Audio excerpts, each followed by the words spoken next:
muitas vezes nós começamos a confundir que cultura é só aquilo que tem envolvimento com leitura, que tem envolvimento com arte, enfim, e em muitos casos fazem a relação logo assim com lazer até, lazer cultural. Mas cultura, vocês sabem muito bem, tem um envolvimento e uma profundidade muito maior do que isso que nós acabamos de dizer. Cultura, essencialmente, é aquela síntese de valores que um povo, uma nação, vai acumulando desde o início da formação da sua nacionalidade e que acaba sendo o carimbo daquele povo, sendo a marca e a identidade daquele povo. Por isso eu fico bastante satisfeito em poder falar com vocês, não só no dia símbolo da cultura, que é o dia do livro. Aliás, me permitam um parênteses aqui, os camaradas formados na Academia Militar, hoje é aniversário da AMAN, 23 de abril. Né? Desde 1811, a nossa Academia Militar vem nos formando. Fecho parênteses e fico, repito, muito satisfeito de estar aqui com vocês. Agradeço muito o convite, para mim é um motivo duplo até de alegria retornar aqui. Aqui, como coronel, estive 2 anos, subchefe do Exército, e depois aqueles 8 anos que acabamos passando aqui, que foi um prolongamento, uma extensão de uma missão que o presidente eleito tinha me dado, de ficar 2 anos. E eu estava todo satisfeito da vida, que ia ficar só 2 anos, né? Já tinha a promessa de comandar a Academia Militar e para mim era a grande realização profissional. E fui ficando, o presidente ia dizendo que espera um pouco, general, espera um pouco, e aqui acabei ficando aqueles 8 anos, felizes 8 anos. Aprendi muito aqui. E aprender tem muito a ver também, novamente, com o motivo dessa reunião, que é a leitura, são os livros, e eu guardo muito, sempre que posso eu repito, um provérbio chinês, por conta até do nosso tema de hoje, um provérbio chinês que diz: o processo de aprendizagem é como remar rio acima. Parou de remar, você regride. E ao longo da nossa palestra nós vamos poder mostrar isso até, uma regressão que o Brasil teve, que parou de remar. Parou de remar em termos de aprender. E aí tem-se que correr atrás dessa água do rio, que nunca é a mesma, correr atrás dela para tentar recuperar o tempo de aprendizagem perdido. Bem, o Oriente, o coronel Oriente, que já vi que é senhor, não, Oriente? O Oriente, ao me convidar, ele disse que o motivo era o dia do livro e que, portanto, esperavam que eu falasse alguma coisa do livro. Mas eu vou dizer a vocês, esse livrinho de 13 capítulos, daí o motivo do título do livro que eu acabei escrevendo, 13 Momentos da Arte da Guerra, são os 13 capítulos desse livrinho, que me acompanha desde 1959. Eu era um garoto, ali naquela época, 18 anos, e que gostava de ler. Lembro-me bem na minha puberdade, eu era associado a um clube do livro lá em São Paulo, que mandava pelo correio os livros, o livro do mês que eles tinham sempre. Né? E lembro bem daquelas leituras infanto-juvenis que depois foram se adensando, de Rudyard Kipling com seu Kim, e me encantou esse livro, recomendo, deem para seus filhos, Kim, de Rudyard Kipling. E aproveitem, quando eles estiverem um pouquinho mais velhos, deem para eles uma cópia do poema de Rudyard Kipling também, If, que tem na tradução de Guilherme de Almeida a mais esplendorosa lição de vida que um jovem pode ter.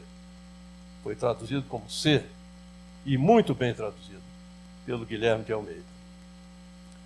E um pouquinho mais adiante, já Rapazola, aquela coleção toda de Eça de Queiroz, aquilo eu devorei. Devorei aquilo, de maneira que quando eu vi depois o filme O Crime do Padre Amaro, eu falei, não foi esse livro que eu li. Não foi esse livro. O Padre Amaro era realmente meio diferente, meio não ortodoxo, mas não era tão mal ortodoxo como apresentado no filme. Também o Primo Brasília, também era bem diferente. Mas então, esse retrospecto muito rápido é para dizer para vocês que fico duplamente, agora triplamente satisfeito de estar aqui falando no Dia Internacional do Livro, e como esse primeiro evento comemorativo. Falei nesse livrinho. Esse livrinho eu ganhei de meu pai, de uma coletânea que ele me deu quando eu saí de casa, definitivamente, e saí de casa muito cedo. Eu tinha saído aos 15 para cursar a escola preparatória de cadetes, depois essa saída definitiva foi quando eu fui para a academia militar. E ele me deu uma coletânea de clássicos militares. Um deles era esse. Havia outros muito bons, mas esse me encantou. Me encantou pela simplicidade da narrativa, a simplicidade do texto e a profundidade do texto. E mais ainda, também a abrangência do texto. Tão profundo e tão abrangente que ele acabou se transformando, esse livro, numa referência para não só os militares do mundo inteiro, a iniciar pelo Oriente, pela Rússia, depois é que ele veio bater no Ocidente, já no século XVIII, uma tradução de um padre Amiot, e provavelmente foi até lido por Napoleão, porque essa tradução foi no final do século XVIII. E Napoleão era muito curioso e gostava muito de ler, certamente. Foi uma tradução publicada na França, certamente Napoleão mesmo. Muito bem. Mas o meu pai me deu outros livros também, como eu disse, uma coletânea. E quero mostrar para vocês, nesse dia do livro, esse livro que me acompanha desde aquela época, desde os meus 18 anos, iniciando mesmo a carreira militar. E que, juntamente com Sun Tzu, no seu A Arte da Guerra, esse aqui de Samuel Huntington, balizou o meu conhecimento sobre o Estado brasileiro e as relações do soldado com o Estado. O nome do livro é O Soldado e o Estado. Isso aqui está em inglês, mas já tem na Biblioteca do Exército há alguns anos, traduzido. E tudo isso, lendo essas coisas, meditando, acabou virando A Arte da Guerra, de Sun Tzu. Não estou fazendo propaganda, não. Esse aqui é um que eu tenho guardado. Helena, não foi? Que esteve aqui com um exemplar? Desculpa, Janaína, para eu autografar. E eu descobri a segunda pessoa que comprou. Eu comprei esse aqui e estava procurando quem tinha sido o outro, que esgotou o livro. Esgotou a edição. Muito bem. Esse meu encantamento com Sun Tzu se deve por várias razões. Várias mesmo. Como eu lhes disse, a profundidade da obra de Sun Tzu é espetacular. E a abrangência também. E ele escreveu tão bem, de uma forma tão não setorizada, embora tratasse de um livro sobre a guerra, um tratado da arte militar, embora ele escrevesse sobre a arte militar, ele acabou sendo aplicável, os seus aforismos, que são muitíssimos nesse livro, sendo aplicáveis à vida de uma maneira geral. Ali tem uma verdadeira filosofia de vida. Vocês, quando lerem, por favor, lembrem um pouquinho do que eu vou falar aqui, mas o que eu vou falar é muito pouco sobre o livro. Até o nosso tempo não é grande para isso aí. Mas a aplicabilidade dele em todos os setores e atividades da vida é fenomenal. Bem, fui orientado nas conversas que tive com as pessoas com quem já conversei aqui, para tentar dar ênfase num aspecto que me encantou também, aqui na presidência, pelo que me foi informado. Há um esforço, um programa, não sei se metodizado, deve ser, porque vale a pena, de mostrar ao servidor da presidência da República que ele não é apenas mais uma pessoa solta aqui nesse Palácio do Planalto. O servidor da presidência da República seria muito bom que, se conseguisse motivá-lo, e vocês basicamente são motivados, até por definição, servidor da presidência são motivados, mas motivá-los cada vez mais a se sentirem membros de uma equipe, a equipe da presidência da República. Ora, vamos falar, não com profundidade, mas en passant sobre isso nessa nossa exposição. Desde já adianto a importância que existe em o servidor, o colaborador de qualquer atividade, se sentir corresponsável pelo êxito daquela organização. É fundamental. E isso aí é conseguido não só pela essência do próprio colaborador, mas tem que ser conseguido pela habilidade dos chefes. Como também há um programa de liderança, alguma coisa falaremos, tirando de Sun Tzu, sobre o que eu tenho chamado de chefia com liderança, não apenas a chefia. É a chefia qualificada pela liderança, que faz com que o chefe seja visto como mais um do grupo e, portanto, mais um a labutar, ombro a ombro, pela missão. A missão que tem a Presidência da República, é a organização maior do país e tem por missão conduzir o Estado brasileiro para onde ele tem que ser conduzido.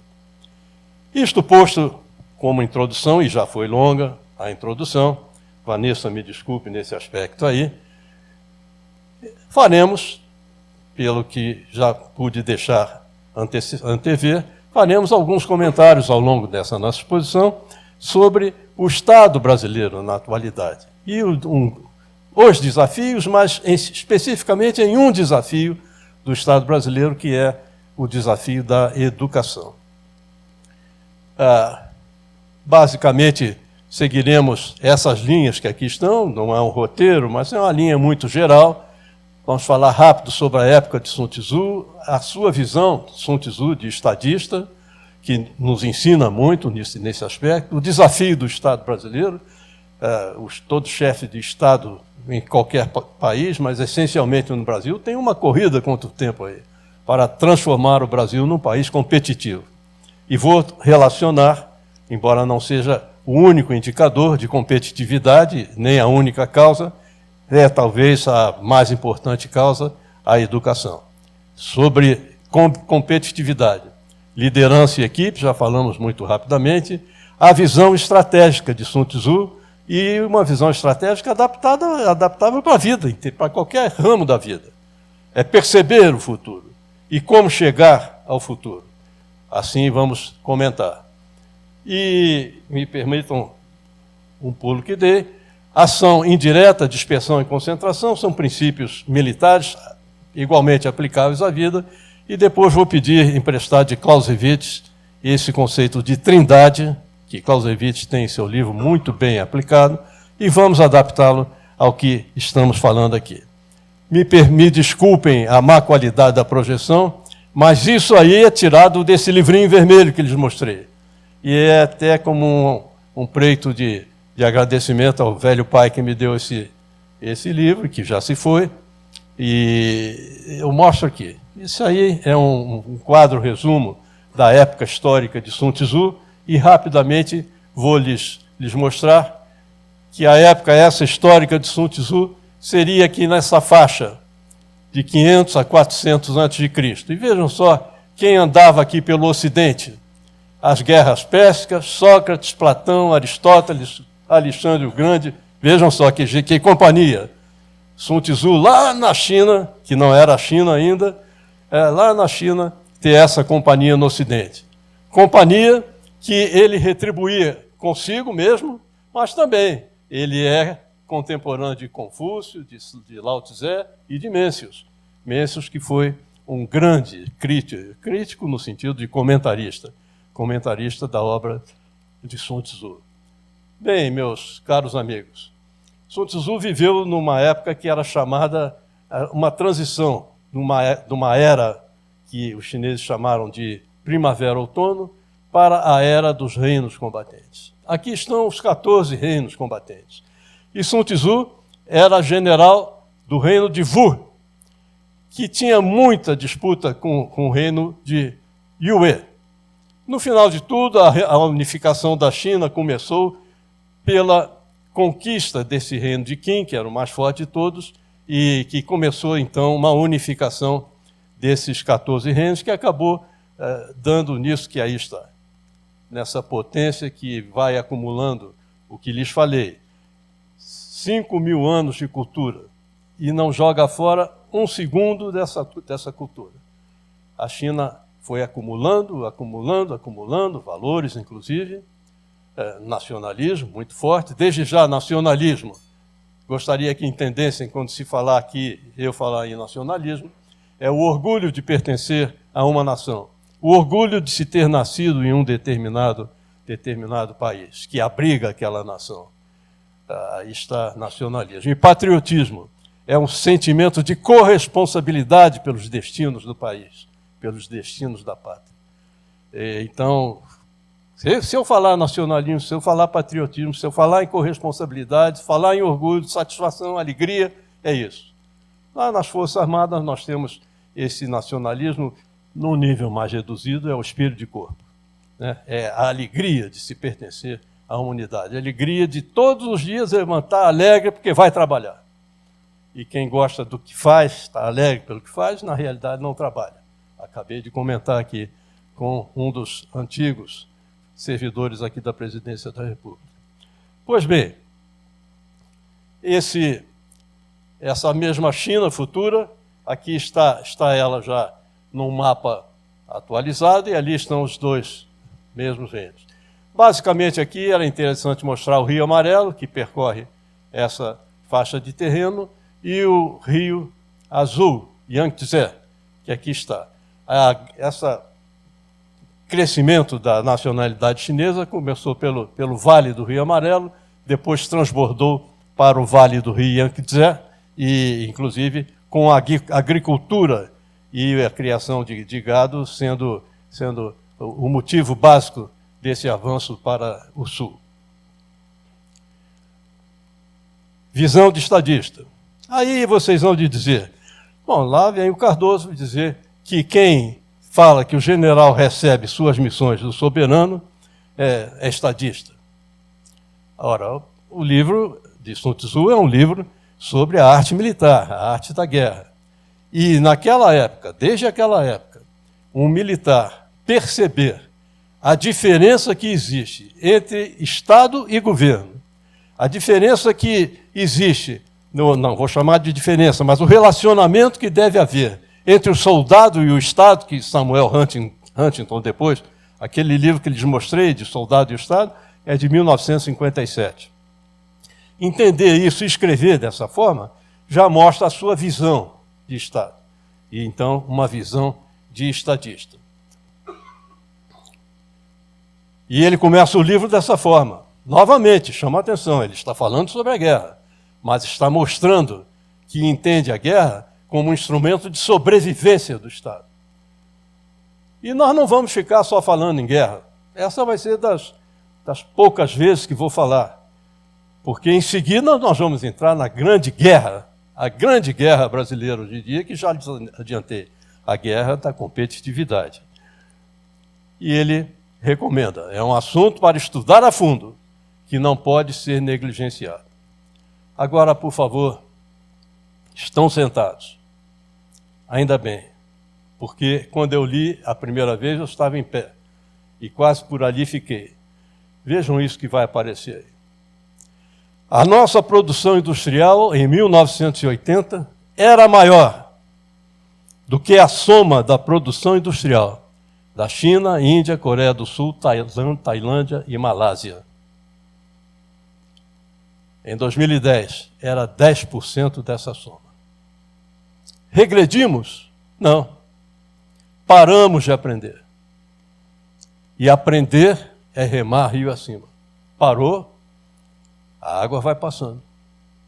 E se bobear, você vai para trás.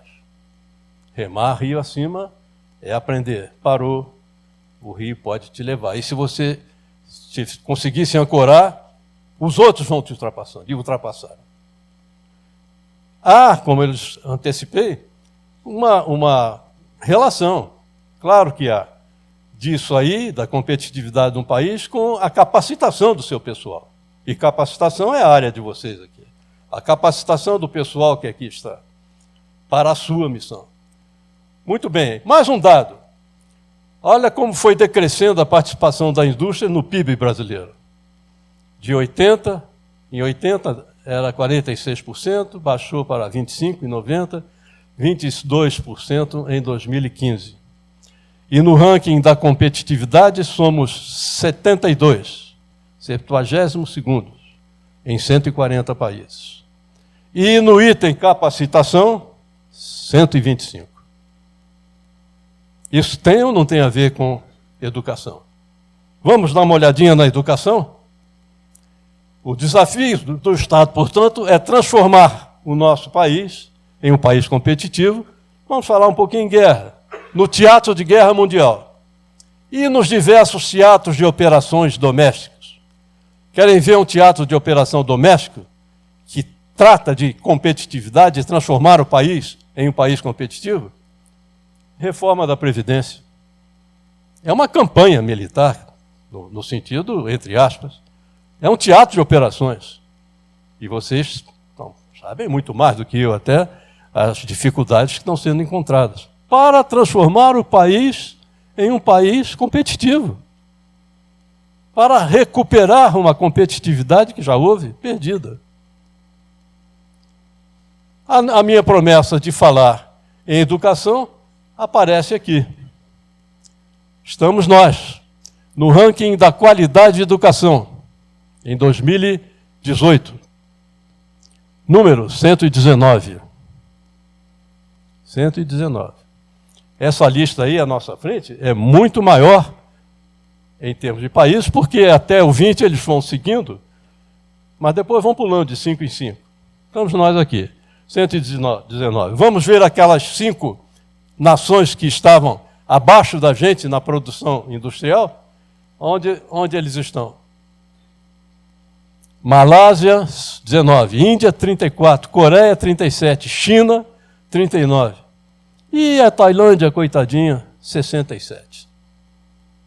A lista dos países que estão na nossa frente, em qualidade disso aqui, é qualidade do ensino fundamental, que é aquele fundamental mesmo, que é de onde sai a massa crítica e a matéria-prima no sentido de gente, de capacidade, gente capaz. Começa no ensino fundamental. Começa em aprender a interpretar texto. Coisa que nós estamos sempre muito, muito, muito atrás. Mas há o que recuperar. E vocês fazem parte da equipe que, nessa quadra da história do Brasil, tem a missão de ajudar o país a se alavancar, a correr atrás dessa água do rio que já passou. Passou, não vai ser a mesma quando pegarem de novo, mas pelo menos usar novamente a corrente para, remando acima, nós irmos encostando nesses países que já nos ultrapassaram simplesmente porque não pararam de aprender. Exemplo icônico aí é a China, que não só não para de aprender, mas aprende a aplicar o que aprendeu. Bom, e que tem assuntos a ver com esse negócio? Que tem a arte da guerra a ver com isso aí? Tem tudo. Porque é guerra. É a guerra pela competitividade. É uma guerra que tem... Lá, Montesquieu, lá no século XVIII, ele definiu bem essa relação que existe no mundo. É uma guerra permanente, ou uma não guerra declarada. E ele diz, as nações devem ter por finalidade, em períodos de paz, fazerem o maior bem possível para as outras nações. E em tempos de guerra, o menor mal possível. Que ética linda, não? A ética da relação internacional. Mas ele completa com um choque de realidade. Choque de realidade que todos nós temos que ter conhecimento. Desde que não contrarie os seus legítimos interesses. Vamos ser bonzinhos na paz, vamos ser menos malzinhos na guerra, mas sempre no limite dos nossos interesses. A partir de um determinado ponto, prevalece, e deve prevalecer mesmo, sempre, o interesse nacional. Muito bem, meus queridos amigos. Equipe para o desafio. Vocês fazem parte da equipe desse desafio. E Sun Tzu vai nos dizendo, vencerá o exército que estiver animado pelo mesmo espírito em todos os escalões. Espírito de corpo. Uma gradação acima, nacionalismo, orgulho, união, monolitismo de opiniões e atitudes. E Sun Tzu continua nos brindando. O comandante competente, entendam a comandante competente não só como chefes imediatos, mas vai subindo a escala e aqui, no caso, o chefe do Estado. Chega até ele. O comandante competente tem a capacidade de escolher os homens certos para tirar partido da situação. Eu tenho uma certa vivência. Talvez aqui eu tenha a satisfação mesmo de ser o mais velho de vocês. Farei 80 anos daqui a 2 anos. Nem isso, né? Mais logo aqui. Bem, e de um tempo para cá, ainda jovem, eu passei a acostumar a saber quem eram os ministros do país.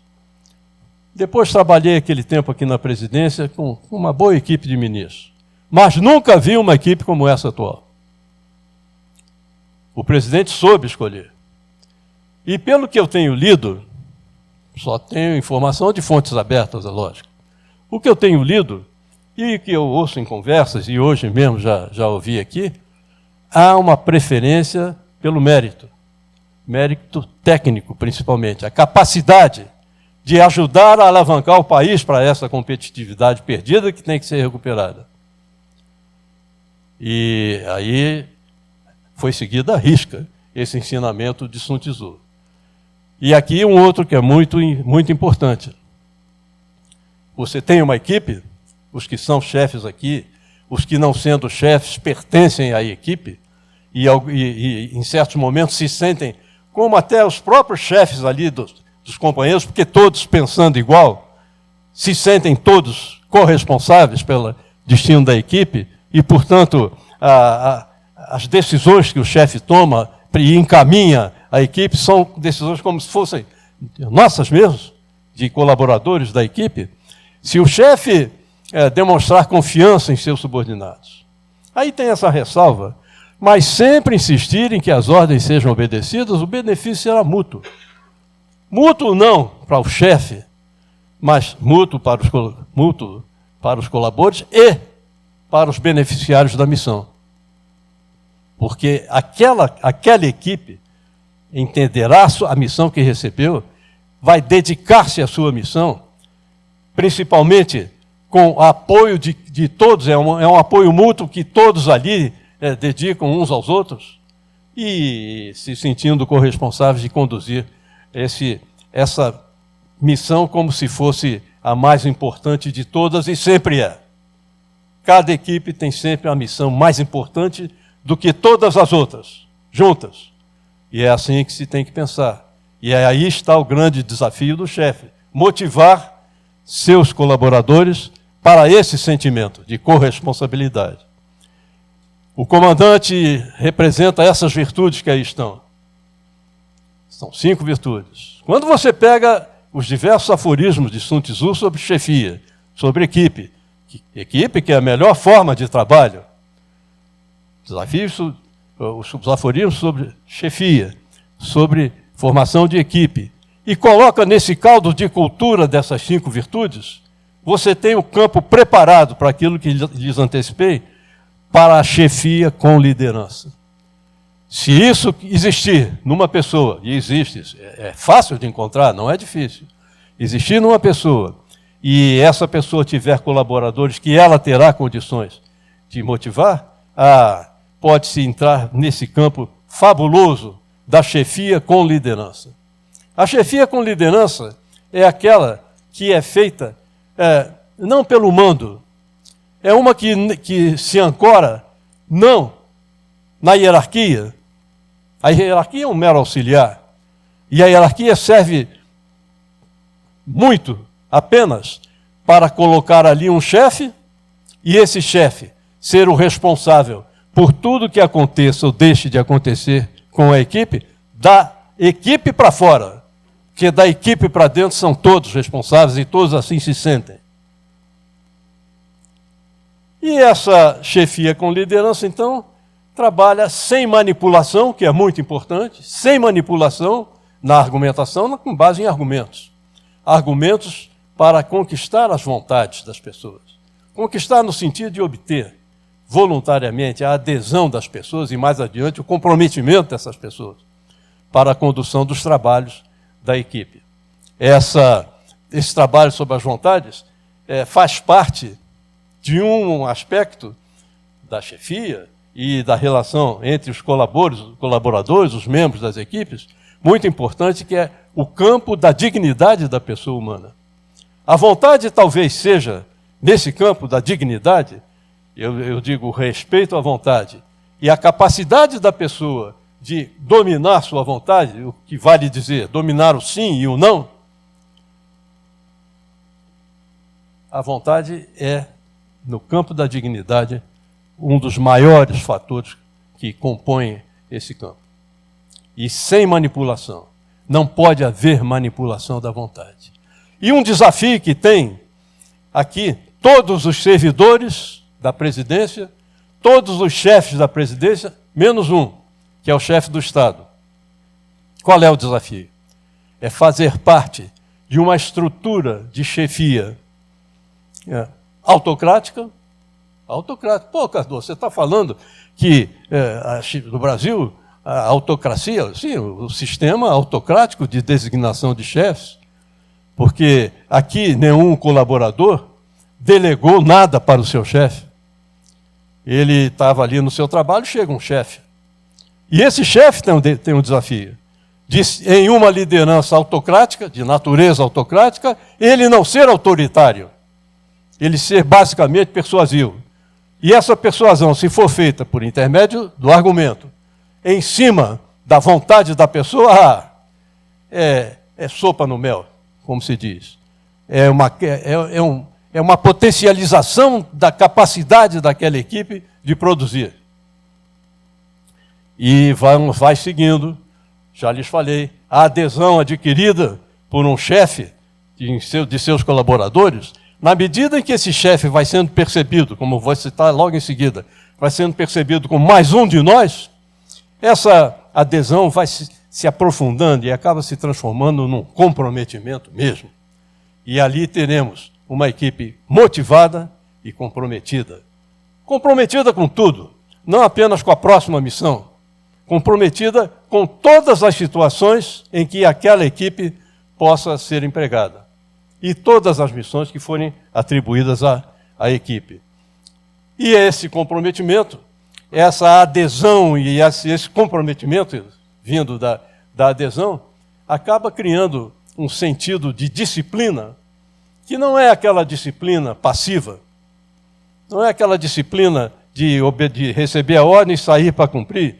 Sai para cumprir, faz direitinho, mas faz direitinho só. Não dá aquele algo mais. Consegue-se, sim, que todos tenhamos e sejamos participantes da iniciativa obediente. Ou seja, não é aquele parar para esperar a ordem e recebida a ordem sair para cumprir. É procurar o que fazer, seja dentro da sua alçada, e se não for da sua alçada, perguntar se pode fazer, mas fazer. E obediente ao quê? Obediente às diretrizes. Por isso, um chefe tem que ser um livro aberto, não só como chefe, como condutor na missão, mas como pessoa.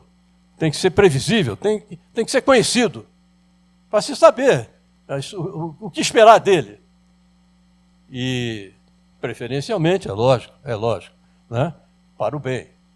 E, por falar em bem, é um conceito que talvez eu tenha tirado de Sun Tzu, ele não escreveu, mas pela obra dele toda, tem essa história do bem e do tempo. Para quem é coerente e é do bem, o tempo, certamente, é um grande aliado. Se não for coerente, ou se for coerente, mas ser do mal, o tempo vai ser um implacável adversário.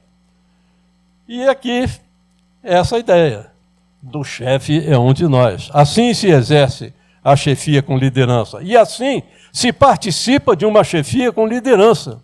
Porque na chefia com liderança, o colaborador é chefe, ele se sente chefe. Ele é tão íntimo entre si, com seus companheiros, e tão íntimo do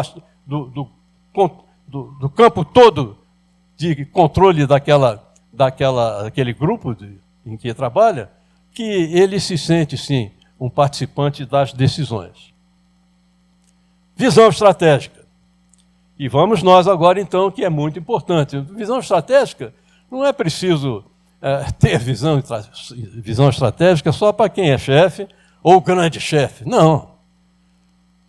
Quem participa, por menor que seja o escalão de um empreendimento, de uma missão, ele tem que ter a noção da estratégia em que aquele seu trabalho técnico ou tático está inserido. Há uma estratégia em condução, uma estratégia que está sendo percebida pelos resultados, porque a estratégia é difícil de ser percebida, aí sim, ser percebida é difícil, mas quando se vê os resultados do trabalho, aí sim, tem uma estratégia assim, aqui em andamento. E essa estratégia tem que ser sentida pelo colaborador, pelo membro do grupo. Tem que perceber aquilo, sentir e participar com comprometimento para o êxito daquela estratégia. E lá vem Sun Tzu. E de Sun Tzu, todos podem ver a tática por meio da qual se vencem as batalhas. Tá bem, tem uma batalha ali, está havendo uma estratégia. E ela é o espocar de uma estratégia.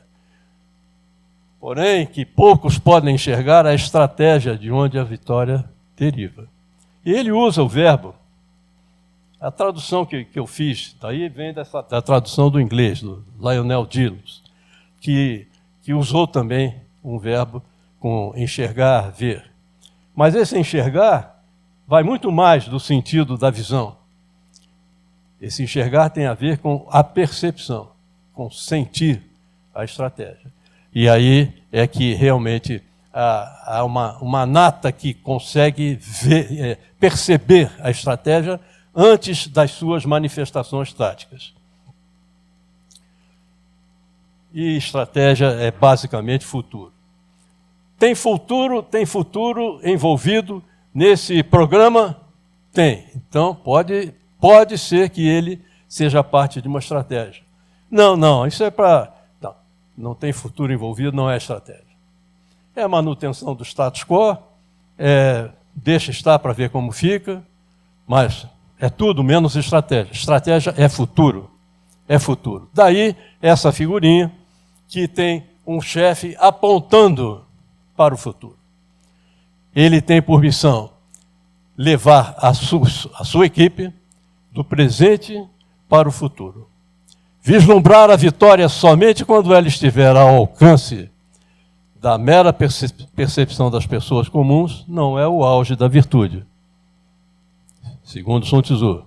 Com isso ele está querendo, ele está dizendo que há que ter o sentimento e a percepção do que pode vir a acontecer e mais ainda, do como fazer. Que estratégia é diferente, por exemplo, da política. A política lhe dita objetivos, lhe apresenta diretrizes, mas quem transforma a política num ente vivo é a estratégia. Ela é a fazeção da política. Ela é a condução de alguma coisa para algum futuro, mas fazendo, com ações estratégicas. E eu vou apresentar aqui um dos maiores comentaristas de Sun Tzu, que é esse japonês, Miyamoto Musashi. E ele captou bem a ideia. Ele fala em percepção. Ele mostra que essa visão, esse enxergar de que nos falou Sun Tzu, tem muito mais de íntimo, de sentimento, de percepção, como ele chama, do que propriamente a visão física. A percepção é forte e a visão é fraca. Nesse sentido, alcança muito pouco. Em estratégia, é importante ver o que está distante, como se estivesse próximo. É aquilo, é pairar sobre a situação. Você está numa situação de ter que conduzir alguma coisa para o futuro. Levanta um pouco, paire sobre aquele problema. Veja o presente, vislumbre o futuro, perceba como conduzir tudo para o futuro. Tenha esse sentimento em si, depois baixa para a terra. Porque você vai ter que estar na terra, com os pés ali, para realmente empurrar ou arrastar. De preferência, ir junto com a sua equipe. Muito bem. E ele diz que tem que ver o que está distante como se estivesse próximo. E ter uma visão distanciada do que está próximo. Essa metáfora do levantar e pairar, acho que explica bem isso aí. Esquematicamente, nós temos a realidade ali em verde, nós temos, temos ali as ideias em verde e a realidade em amarelo, uma realidade que pode ser e uma realidade que pode vir a ser. Você está no mundo das ideias e tem que transformar essas ideias em ação, em fatos, em resultados concretos. E aí vem a estratégia. Você está no presente e precisa levar tudo isso, se baseando numa teoria, numa doutrina, no próprio presente, nas tendências, nos cenários desejados, nos cenários possíveis, você lança alguma coisa para o futuro. Essa seta vermelha é a estratégia. É ela conduzindo alguma coisa do presente para o futuro, para ter resultados que se espera. Os resultados que se espera, eles vão depender da percepção de quem está conduzindo isso e de quem está conduzindo, não apenas chefiando, mas junto, todos.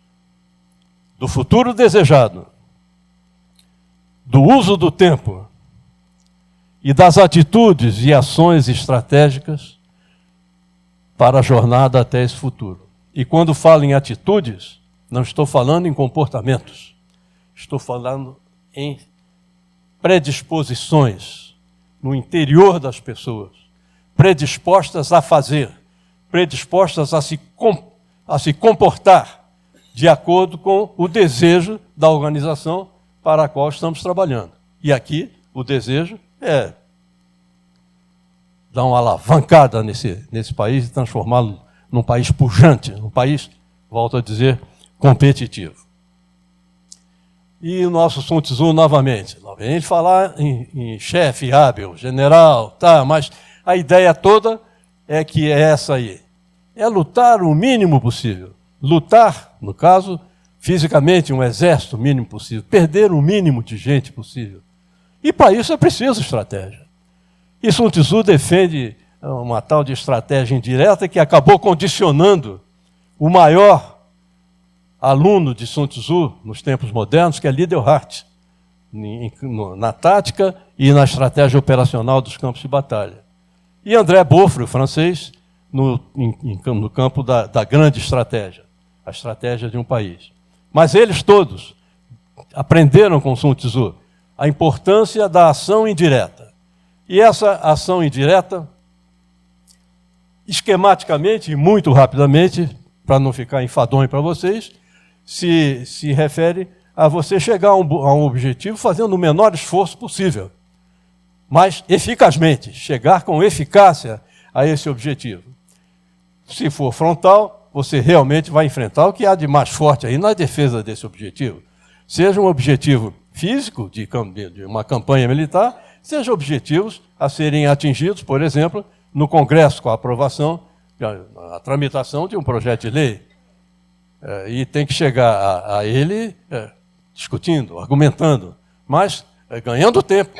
Muitas vezes um tempo que é muito importante e fundamental, como é o tempo brasileiro hoje em dia. Vai encontrar opositores. Tive o cuidado de não afrontar as ideias todas nossas aqui e chamar de inimigo. Não é inimigo, é opositor. São pessoas com ideias opostas às nossas. Muito certo. Graças a Deus existe isso. Né?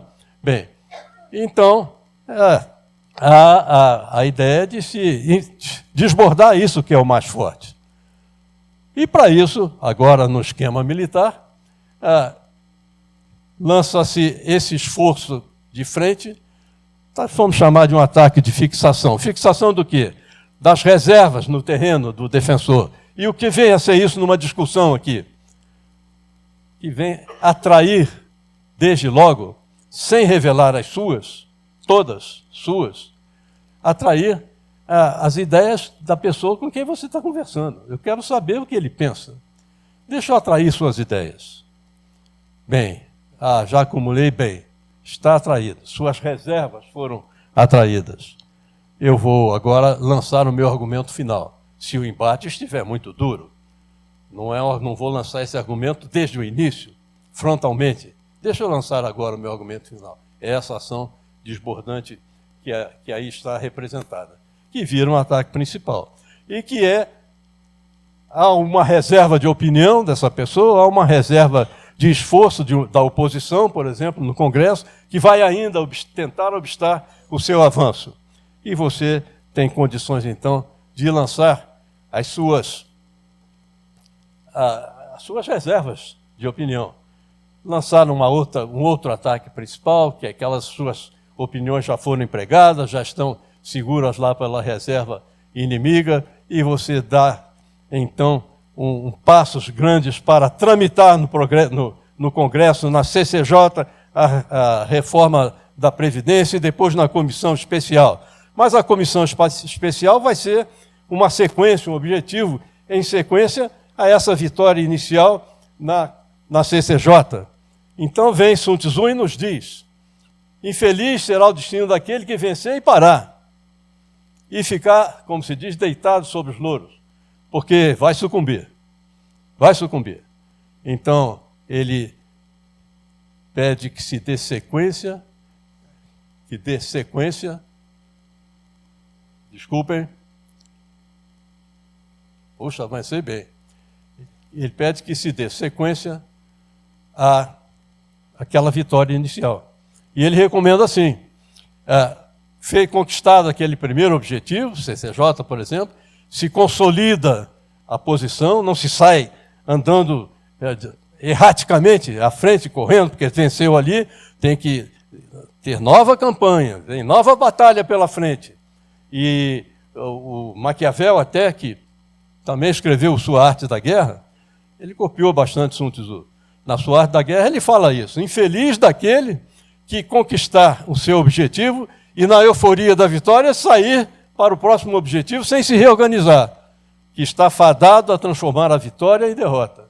Claro, há essa organização, mas tem-se que seguir em frente. O opositor já está recuando para a sua nova posição, perdi na CCJ, eu vou lá para a comissão especial.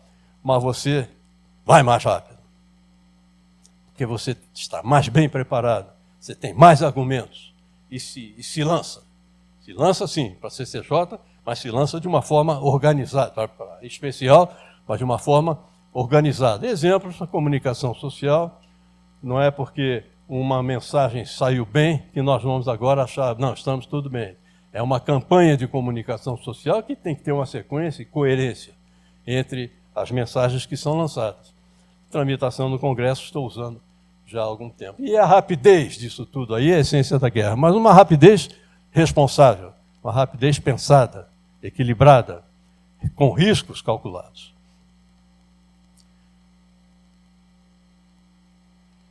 No limite ótimo, o que é essa ideia da ação indireta? O limite ótimo é esse aí, é vencer sem perder ninguém. É vencer sem ter qualquer perda material ou perda de posição política, etc. O que a gente sabe que é impossível. Mas aqui, por isso escrevi, no limite ótimo. Mas, preferencialmente, vencer com facilidade, como nos ensina Sun Tzu. E o pessoal de inteligência já esteve aqui. O Márcio já esteve aqui, já conversamos, até cumprimentei, porque ele continua na área de inteligência.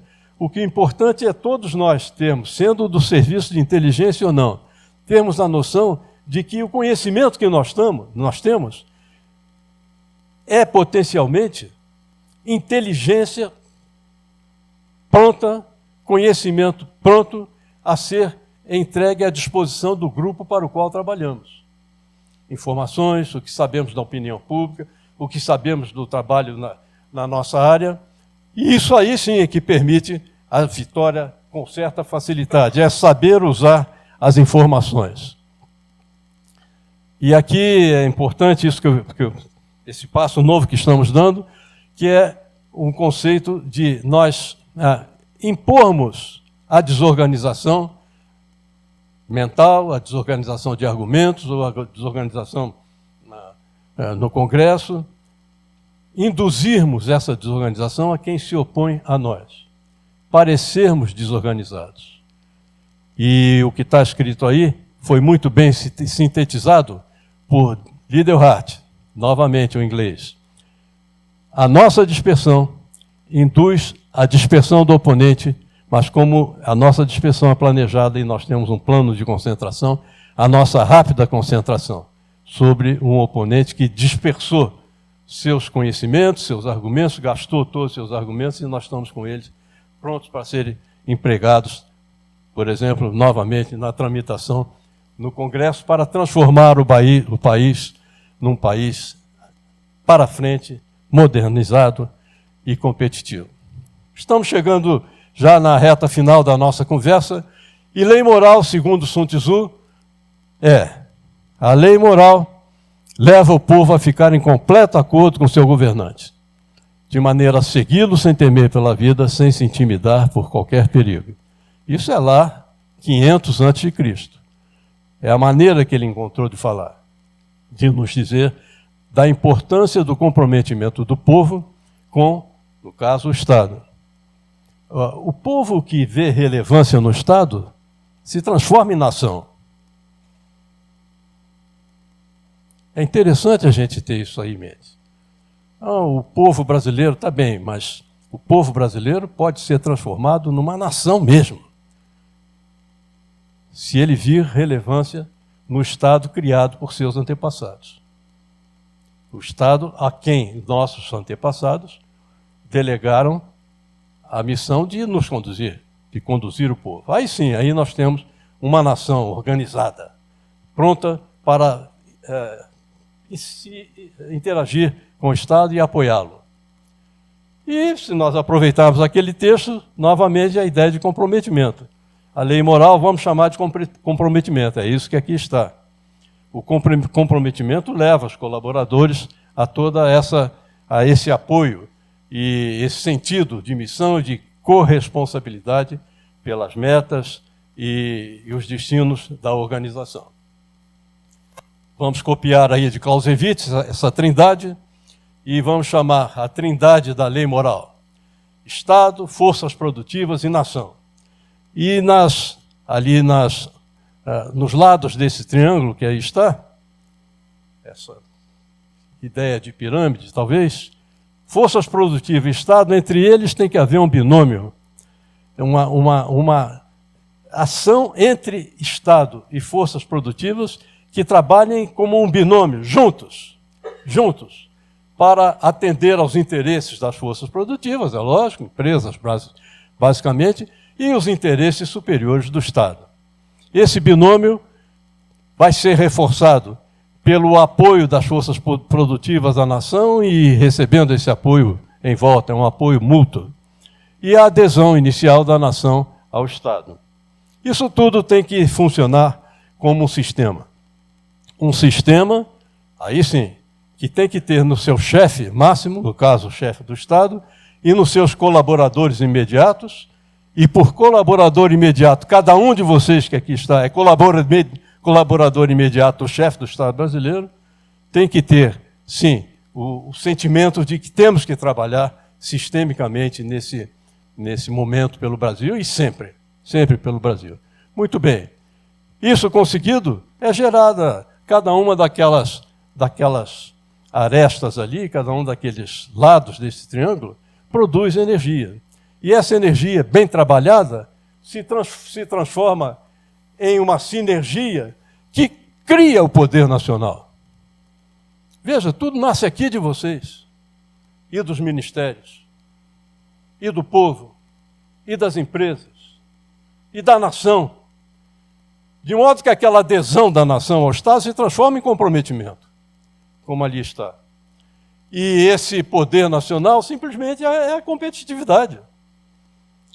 Quando eu falo com alguma... nas aulas que eu dava antigamente, lá em São Paulo, em pós-graduação, quando eu falava em competitividade, eu comparava com o poder relativo de combate do militar no campo de batalha. É isso. É o poder nacional, nesse nível mais alto todo, que vai dar realmente competitividade ao país. Muito bem. E aí estamos nós no início da nossa conversa. O desafio de transformar o país num país competitivo.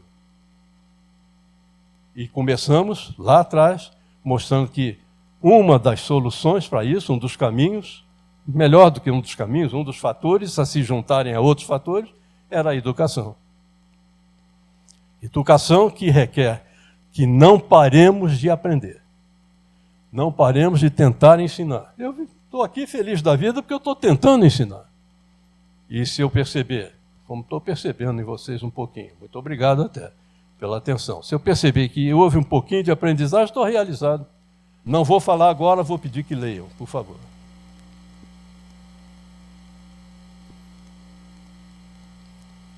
Vejam que falei em religiosidade ou moralidade.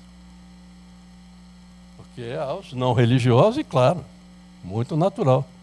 Aos que são muito religiosos, outros não, mas se não for religioso, seguindo os preceitos da religião, que seja moralizado. Que seja moralizado. Aí não é um e outro, é o um ou outro, e pode ser as duas coisas também, mas moralizado. Isso é importante. Moral, tolerância, liberdade, dignidade da pessoa, família, isso é vida. Vida. Portanto, qualquer política de Estado, qualquer estratégia para colocar uma política em realidade, tem que estar revestida de respeito à vida. E tem que ser dedicada à vida. Vida de uma maneira geral. Não só a vida humana, física, aqui como estamos, e por isso tem que ter saúde, tem que ter atenções, tem aquelas coisas todas que sabemos, mas também a vida íntima, a vida da vontade da pessoa, o fogo da vida, que tem que ser mantido, tem que ser alimentado, estimulado. E para terminar, mais uma leiturazinha para vocês, isso que eu acabei de dizer. Se o Estado não tiver preocupação com a vida nesses termos de que mencionamos, então esse Estado não é ético. O que não é o nosso caso. O Estado brasileiro é ético. E tem em vocês, todos aí, e seus colegas de trabalho, a ética incorporada em cada um de vocês e em cada coisa que fazem. Amigos, muito obrigado pela atenção de vocês e muito obrigado pelo convite que me fizeram.